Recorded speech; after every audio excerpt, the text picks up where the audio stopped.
है कि गांधारी के श्राप के चलते जैसे ही द्वारका नगरी डूबी, श्री कृष्ण ने भी अपना देह त्याग दिया। पर क्या आपने कभी सोचा है कि श्री कृष्ण की प्रिय, उनके दिल के सबसे करीब राधा रानी की मृत्यु कैसे हुई? आखिर उनकी अंतिम इच्छा क्या थी और उन्होंने श्री कृष्ण से ऐसा क्या मांग डाला जो आज भी चर्चा का विषय है?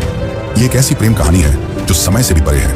ये वो बंधन है जो तन से नहीं, आत्माओं से जुड़ा हुआ है। तो दोस्तों, आज हम जानेंगे राधा रानी की मृत्यु का असली रहस्य और उनकी अंतिम इच्छा की अनसुनी मगर रोचक कथा जो आपको हैरान कर देगी। आज की वीडियो अत्यंत ही ज्ञानपूर्वक और प्रेरणादायक है, इसलिए इस कथा और इस रहस्य को समझने के लिए वीडियो को पूरा जरूर देखें, क्योंकि इस कथा को पूरा सुनने से आपका जीवन सफल हो जाएगा। तो चलिए इस रहस्यमयी कथा को शुरू करते हैं। बरसाने की वो पुरानी पगडंडियां जहां पर कभी श्री कृष्ण अपनी लीलाएं किया करते थे, आज भी वहां एक गूंज बाकी थी, प्रेम की, हंसी की, बांसुरी की और उस दुख की जिसने युगों से प्रेमियों को जिंदा रखा है। पर इस कहानी की शुरुआत न तो बरसाने की उन गलियों से होती है और न ही वृंदावन से। इस कथा की शुरुआत होती है एक कुंज से, जहां वृद्धा हो चुकी राधा अपने अंतिम समय की प्रतीक्षा कर रही थी। अब वो पुरानी वाली राधा नहीं रही, अब वो वृद्धा हो चुकी थी। उनका शरीर झुक चुका था, लेकिन आज भी उनका हृदय उसी किशोरी राधा का था जो केवल श्री कृष्ण के लिए धड़कता था। उनके चेहरे पर झुर्रियां आ चुकी थी, लेकिन आज भी जब कोई बांसुरी बजाता तो उनके चेहरे पर रौनक आ जाती, एक हंसी सी छा जाती, मानो पुरानी यादें ताजा हो गई हों। कृष्ण जब मथुरा छोड़कर चले गए, तब उनके वियोग में राधा ने न तो किसी से विवाह किया और न ही कहीं आश्रय लिया। वे अकेली ही वृंदावन के एक एकांत कुंज में रहने लगी। उनका दिनचर्या हर दिन सामान्य रहता था। वे सूर्योदय के साथ उठती और यमुना के तट पर जाकर जल अर्पण करती, जिसके पश्चात वे वापस कुटिया में लौट जाती और दिन भर श्री कृष्ण के आने का इंतजार करती, मानो उन्हें पूरा विश्वास हो कि श्री कृष्ण एक दिन उनसे मिलने जरूर आएंगे। गांव वाले राधा को साध्वी समझते थे, उन्हें उनके बारे में कुछ नहीं पता था। वे नहीं जानते थे कि वह कौन है और कहां से आई है, पर सभी को यह बात पता थी कि वह जो भी हो, वह अपना सब कुछ केवल और केवल श्री कृष्ण को मानती है। एक दिन राधा अपने दैनिक दिनचर्या के तहत यमुना के तट पर जल अर्पण कर रही थी। तभी उन्होंने अचानक आसमान की ओर देखा। हवा में सन्नाटा सा छा गया और उनके हृदय में एक कंपी सी दौड़ गई, मानो पूरा ब्रह्मांड उन्हें कुछ कहना चाह रहा हो। और उसी दिन शाम को वे अपनी कुटिया के बाहर तुलसी के पौधे के पास बैठ गई और उन्हें प्रणाम करते हुए कहा कि अब मेरे जाने का समय आ गया है, पर मैं यूं ही नहीं जाऊंगी। मैं तब तक नहीं जाऊंगी जब तक स्वयं श्री कृष्ण मुझे विदा न कर दें। राधा ने कहा कि मैं अपना देह तभी त्यागूंगी जब श्री कृष्ण अपने साक्षात रूप में मेरे सामने आएंगे और प्रेम से मेरा नाम पुकारेंगे, राधे। उनकी यह इच्छा सुनकर गांव वाले चौंक गए और सोच में पड़ गए कि आखिर इतने बड़े राजा इस वृद्ध महिला से मिलने क्यों आएंगे। पर किसी ने भी राधा की भक्ति पर संदेह नहीं किया, क्योंकि उन्होंने जीवन भर सिर्फ प्रेम की परिभाषा को जिया था। उनके मन में श्री कृष्ण का अद्भुत प्रेम था। और दूसरी तरफ द्वारका में बैठे श्री कृष्ण, जिनके पास सब कुछ था, पर फिर भी उनका दिल आज सूनापन झेल रहा था। कहते हैं ना कि सब कुछ पाकर भी आदमी के पास कुछ नहीं होता। आज श्री कृष्ण की हालत भी वैसी ही थी, लेकिन उन्हें अब अंदर से एक खिंचाव सा महसूस हो रहा था। उन्होंने अपनी आंखें बंद की और राधा की पुकार उनके कानों में गूंज पड़ी। इस पल श्री कृष्ण की आंखों में आंसू थे, पर हृदय में सुकून। उन्होंने तुरंत सब कुछ छोड़कर उसी पल एकांत कुंज की ओर प्रस्थान किया, जहां राधा रानी उनका इंतजार कर रही थी। जब श्री कृष्ण वहां पहुंचे तो राधा कुटिया के बाहर तुलसी के पेड़ के पास बैठी हुई थी। उनकी आंखें बंद थीं और वे ध्यान में लीन थीं। कृष्ण ने धीरे से कहा, राधे। यह शब्द सुनकर राधा की आंखें खुली और उनके चेहरे पर एक चमक छा गई। उनकी आंखों में वह प्रेम था जो न कहा जा सकता था और न ही छुपाया जा सकता था। राधा मुस्कुराई और श्री कृष्ण से कहा, प्रभु, अब मेरे जाने का समय आ गया है। अब मेरी आत्मा केवल विश्राम चाहती है। यह सुनकर श्री कृष्ण ने राधा का हाथ थाम लिया। अब राधा की सांसें धीरे धीरे धीमी होने लगी और उन्होंने वहीं तुलसी के पेड़ के नीचे अपने प्राण त्याग दिए। किंतु यह अंत नहीं था। इसी पल वह रहस्य ने जन्म लिया जिसे सुनकर आप चौंक जाएंगे। राधा की आत्मा को तो मोक्ष मिल गया, पर उनके आखिरी शब्द अब भी श्री कृष्ण के कानों में गूंज रहे थे। राधा ने अपने अंतिम पलों में कहा था, प्रभु, जब इस धरती से प्रेम का अर्थ मिटने लगेगा तब मैं फिर लौटूंगी। मुझे फिर जन्म लेना होगा, क्योंकि प्रेम जीवन का प्रमुख हिस्सा है और उसे मिटने नहीं दिया जा सकता। जहां राधा ने अपनी देह त्यागी थी, वहां एक नया पौधा उगाया जो तुलसी से भी अधिक उज्जवल था, मानो कोई स्वर्गीय पौधा हो। गांव के लोग उसे राधा वृक्ष के नाम से पुकारने लगे और वहां पूजा पाठ करने लगे। पर किसी को नहीं पता था कि उस पौधे के नीचे एक रहस्य पल रहा था। वह रहस्य था राधा के पुनर्जन्म का, जो आपको चकित कर देगा। कई युग बीतने के बाद जब प्रेम का मूल्य घटने लगा और लोग सिर्फ वासना में डूबने लगे, तब बरसाने से कुछ दूर एक साधारण किसान के घर में एक कन्या का जन्म हुआ। उसका नाम ललिता रखा गया। पर यह कोई साधारण कन्या नहीं थी। वह बिना किसी के सिखाए ही बांसुरी की मधुर धुन बजा लेती थी। उसकी बांसुरी की आवाज सुनते ही पेड़ों के पत्ते हिलने लगते और पक्षी झूम उठते। गांव के लोग कहने लगे कि यह कोई साधारण लड़की नहीं, बल्कि किसी देवी का अवतार है। वे कहते कि इसे देखकर राधा की याद आ जाती है। ललिता जब 7 साल की हुई तो एक दिन वह यमुना के किनारे बैठी थी। उसी वक्त एक संत वहां से गुजरे। उन्होंने ललिता को देखा और जब उसकी आंखों में झांका तो वे मंत्रमुग्ध हो गए। उन्होंने कहा, वही आंखें, वही चंचल मुस्कान, राधा तुम लौट आई। ललिता को अक्सर सपने में एक सुंदर श्याम वर्ण पुरुष दिखाई देता, जो कोई और नहीं बल्कि श्री कृष्ण ही थे। वे कुछ नहीं बोलते, बस बांसुरी बजाते रहते। उस बांसुरी की धुन ललिता के दिल को छू जाती। एक दिन ललिता ने अपनी माँ से पूछा, माँ, ये प्रेम क्या होता है? माँ ने जवाब दिया, तू अभी बच्ची है, तुझे प्रेम का क्या पता। ललिता चुप हो गई, लेकिन उसकी आंखों में एक पुराना दर्द था, मानो उसने यह सवाल पहले भी किसी और जन्म में पूछा हो। जब ललिता 13 साल की हो गई तो एक दिन वह यमुना तट के पास बैठकर बांसुरी बजा रही थी कि तभी अचानक उसकी बांसुरी से अलग धुन निकलने लगी। वही धुन जो श्री कृष्ण उनके सपनों में आकर बजाया करते थे। अचानक वहां की जमीन थोड़ी सी फटी और एक मूर्ति सी दिखाई दी। ललिता ने उस मूर्ति को निकाला। वह मूर्ति एक स्त्री की थी जिसने बांसुरी पकड़ी हुई थी। जैसे ही ललिता ने उस मूर्ति को अपने हाथ में उठाया, उस मूर्ति से एक दिव्य आवाज निकली जिसने कहा, तुम लौट आई राधे। ललिता चौंक गई। आखिर यह कौन थी और क्यों उसका नाम राधे पुकारा जा रहा था? तो चलिए जानते अब आगे की कथा, जो और भी रोमांचक और रहस्यमयी है। लेकिन उससे पहले अगर वीडियो अच्छी लग रही हो तो इसे लाइक करके कमेंट में राधे कृष्ण जरूर लिखें। उस दिन के बाद ललिता का व्यवहार बदलता जा रहा था। अब वह गहराइयों में सोचने लगी थी। वो जानना चाहती थी कि वह कौन है और उसका जन्म क्यों हुआ है। आखिर क्यों उसे प्रेम और कृष्ण जैसे शब्द इतना आकर्षित करते हैं। उसी दौरान एक संत हिमालय से कई वर्षों की तपस्या कर बरसाने लौट रहे थे। जब उन्होंने ललिता को देखा तो वे स्तंभ रह गए। वह बोले, युगों पहले मैंने यही आंखें राधा की देखी थी। कन्या, तुम इस युग की नहीं हो, तुम्हारा जन्म किसी उद्देश्य से हुआ है। ललिता ने पूछा, कौन सा उद्देश्य? तब उस तपस्वी संत ने अपनी आंखें बंद कर जवाब दिया, अभी के युग में प्रेम केवल एक शब्द बनकर रह गया है। तुम्हें उसे फिर से जीवन बनाना है। अब बरसाने की गलियों में एक नई कथा जन्म लेने वाली थी। दरअसल यह कथा नई नहीं बल्कि पुरानी थी, राधा के पुनर्जन्म की कथा। अब ललिता किशोर अवस्था में पहुंच चुकी थी। अब उनके मन में विचित्र सी बेचैनी थी, मानो कोई उन्हें पुकार रहा हो। रातों में ललिता यमुना के तट पर अकेले बैठती और उस अज्ञात पुरुष की कल्पना करती जो उन्हें सपनों में दिखाई दिया करते थे। एक दिन ललिता ने अपनी माँ से पूछा, माँ, क्या प्रेम बिना कहे भी हो सकता है?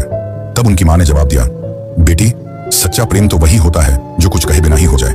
पर ललिता तो कुछ और ही सोच रही थी। उसका हृदय उस व्यक्ति के लिए धड़क रहा था जिससे वो कभी मिली भी नहीं थी।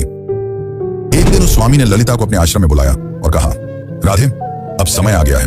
कृष्ण इस युग में जन्म ले चुके हैं, पर इस युग में उन्होंने एक ब्राह्मण के रूप में जन्म लिया है और तुम्हें उन्हें ढूंढना पड़ेगा। यह सुनकर ललिता खुशी के मारे झूमने लगी, क्योंकि जिस पल का उसे इंतजार था वो आने वाला था।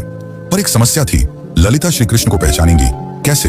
तब उस संत ने कहा, जब वे तुम्हारे सामने आएंगे तो तुम खुद ही उसे पहचान लोगी।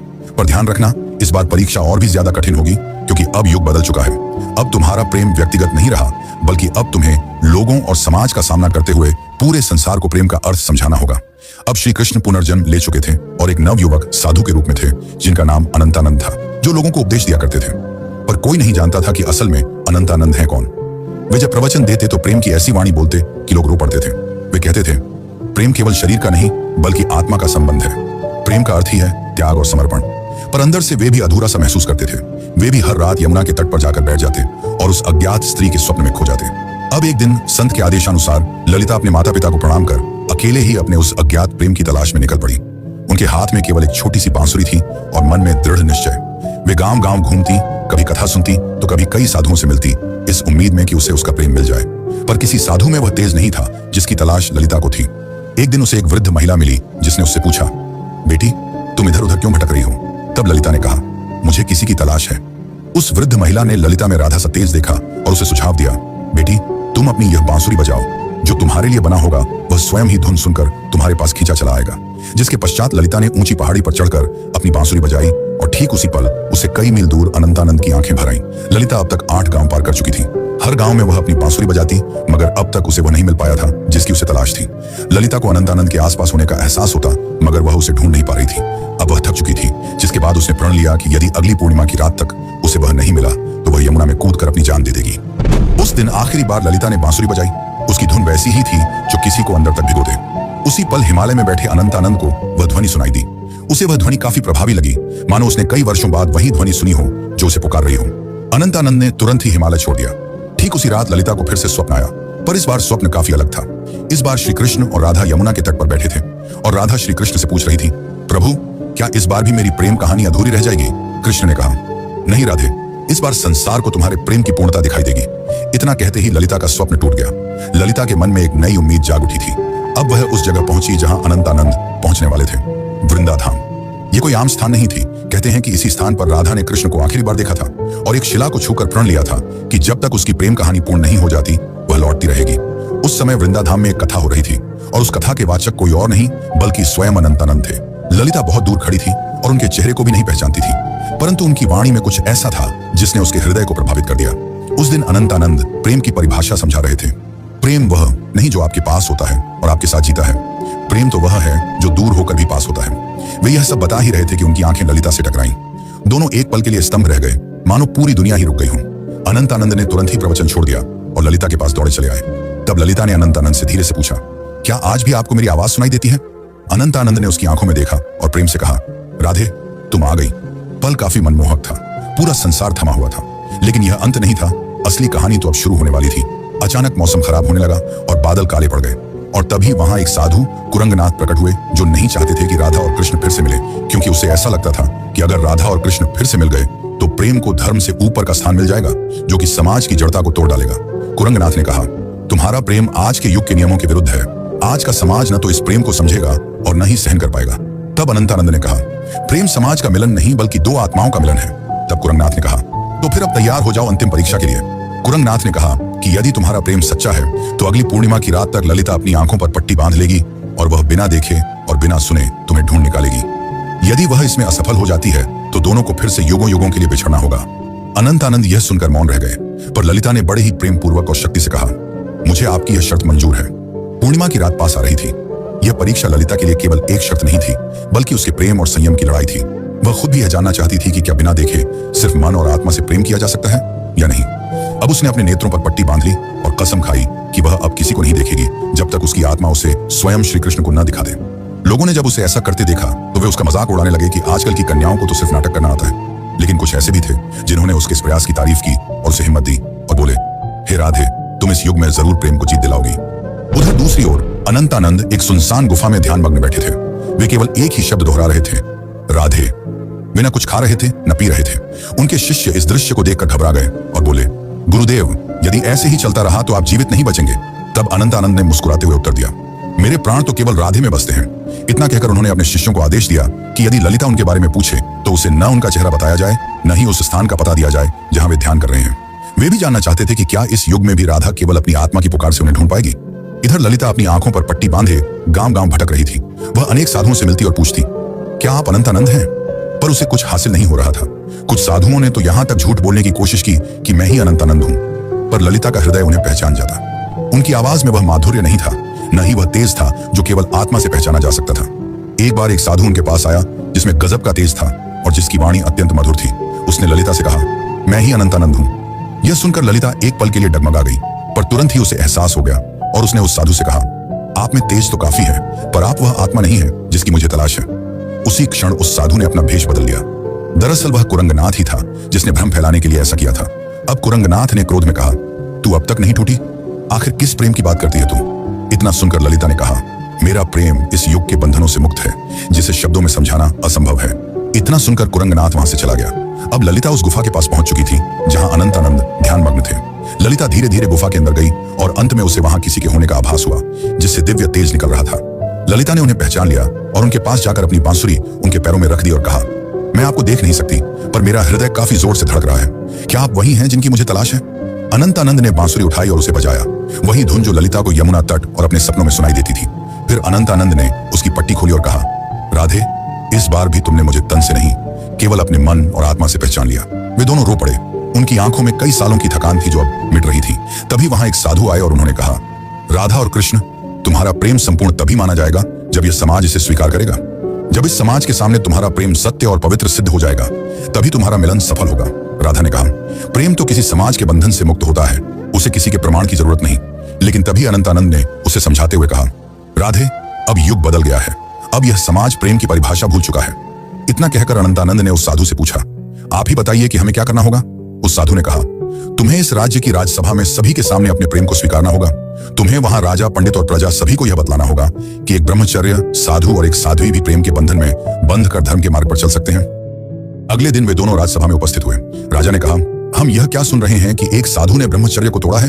इतना सुनकर अनंतानंद ने उत्तर दिया, महाराज, मैंने कोई नियम नहीं तोड़ा, मैंने तो केवल अपने प्रेम को अपनाया है। तब अनंतानंद ने प्रेम को समझाते हुए कहा, प्रेम कोई काम वासना नहीं है, प्रेम तो आत्मा का मिलन है। जब आज से कई युग पहले राधा और कृष्ण ने प्रेम किया था, तब भी समाज ने यही कहा था, और जब वे जीवन भर समाज के कारण एक दूसरे से अलग रहे, फिर भी समाज चुप रहा। इतना कहते ही ललिता भी आगे बढ़कर बोली, मैंने केवल इन्हें तन से नहीं चाहा, बल्कि मन से भी चाहा है, और अपने प्रेम को साबित करने के लिए मैंने कड़ी परीक्षा भी दी है। और इसी दौरान ललिता ने कुरंगनाथ की वह कठिन परीक्षा के बारे में सबको बताया। इतना सुनकर राजा और सभा मौन रह गए। को राजा के फैसले का इंतजार था। राजा ने कहा, जब मैं छोटा था तब मेरी माँ मुझे राधा और कृष्ण की अमर प्रेम कहानी सुनाया करती थी, और जब मैं उनसे पूछता कि आखिर उन्होंने विवाह क्यों नहीं किया, तो मेरी माता चुप रह जाती। आज जाकर मुझे यह बात समझ में आ रही है कि विवाह तो समाज का नियम है, पर प्रेम आत्मा का, इसीलिए मैं इस प्रेम को स्वीकार करता हूँ। तब से प्रेम की एक नई परिभाषा लिखी गई और कई युगों पश्चात राधा और कृष्ण का मिलन फिर से संपूर्ण रूप से हो पाया। दोस्तों, अब हमारी कथा यहीं पर समाप्त होती है।